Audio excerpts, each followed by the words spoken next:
Good evening, everybody. I'll be presenting two abstracts about the role of OFS plus AI slash tamoxifen in premenopausal breast cancer patients who have early stage hormone receptor positive disease. Now, we know that tamoxifen reduces 15-year breast cancer mortality by one third in ER positive disease. We also know that aromatase inhibitors are even more effective than tamoxifen in postmenopausal women, and AIs may benefit premenopausal women treated with OFS. Several trials have assessed this, and results have been inconsistent. These are the four main trials which have looked at this.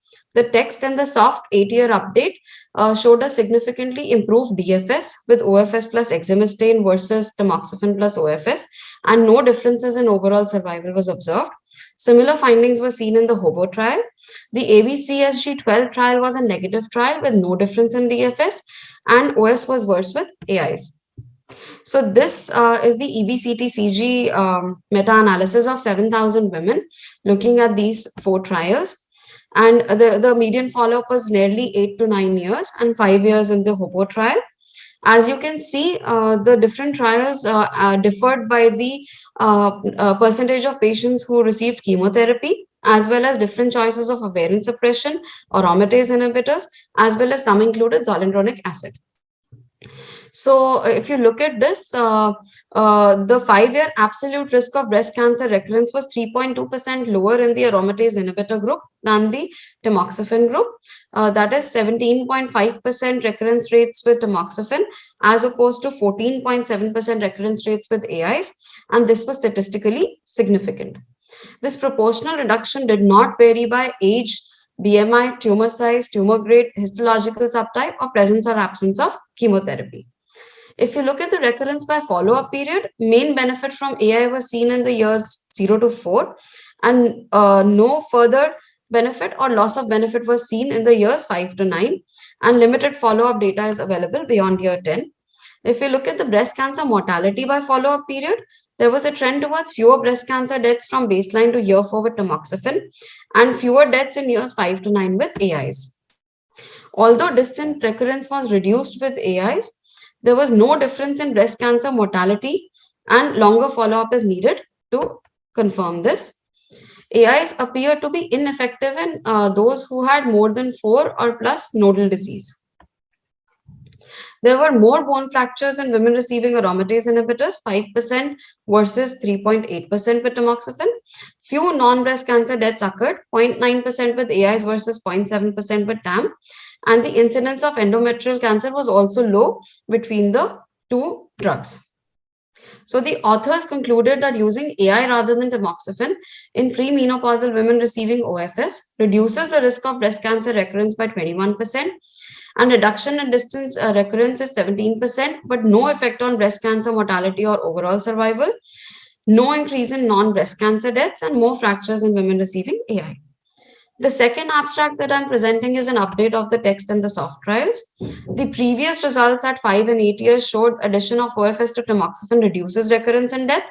Further reduction of distance recurrence, but not with that, was seen with AI exemestane plus OFS as compared to tamoxifen plus OFS. Those with lower risk clinical pathological features fared well with tamoxifen alone. This was a planned update with a median follow-up of 12 to 13 years, respectively, for soft and text. 76% of the patients are alive. The text and the soft trials differed slightly. The text trial was a 2-arm trial. The soft trial was a 3-arm trial, and needed women to be premenopausal even after completion of chemotherapy.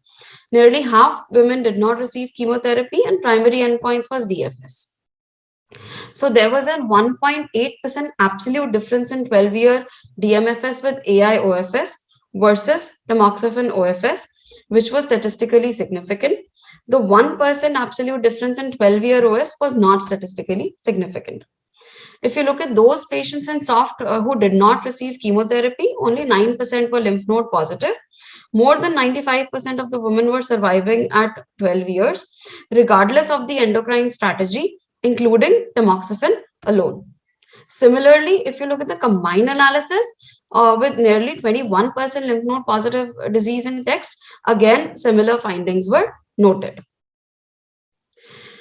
If you look at the exemestane plus OFS versus the tamoxifen plus OFS cohorts, reductions in distance recurrence was 1.9% with exemestane in the soft cohort and 2.4% with text at 12 years.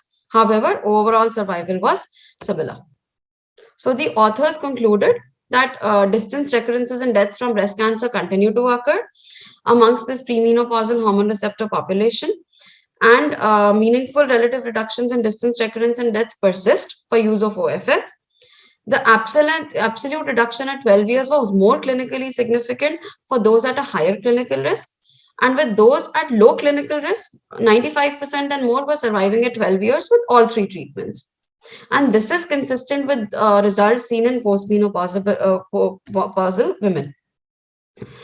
So we know from these two abstracts now, benefits of OFS for premenopausal hormone receptor positive breast cancer patient persist long term, and data continues to support the superiority of OFS paired with an AI versus tamoxifen. However, despite this improvement in breast cancer recurrence, the combination did not translate to an improvement in breast cancer mortality, and longer follow-up is needed to further clarify this. Also, role of patients receiving extended adjuvant therapy also needs to be defined as well as very few patients were HER2 positive in these trials. So role needs to be clarified in this population as well. Important to note, favorable outcomes were seen in low-risk patients who did not require chemotherapy, and this longer follow-up continues to support the use of tamoxifen alone in this population. To end, I would like to say appropriate selection of patients to receive ovarian suppression and AI tamoxifen is key. It is crucial to discuss with all premenopausal patients the expected benefit based on the individual risk of recurrence, as well as different toxicity profile of these two, as well as issue of compliance and adherence to timing of administering the pharmacological OFS.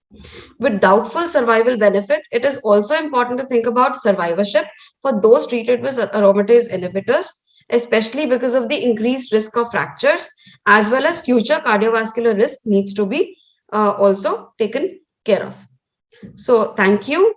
Stay safe.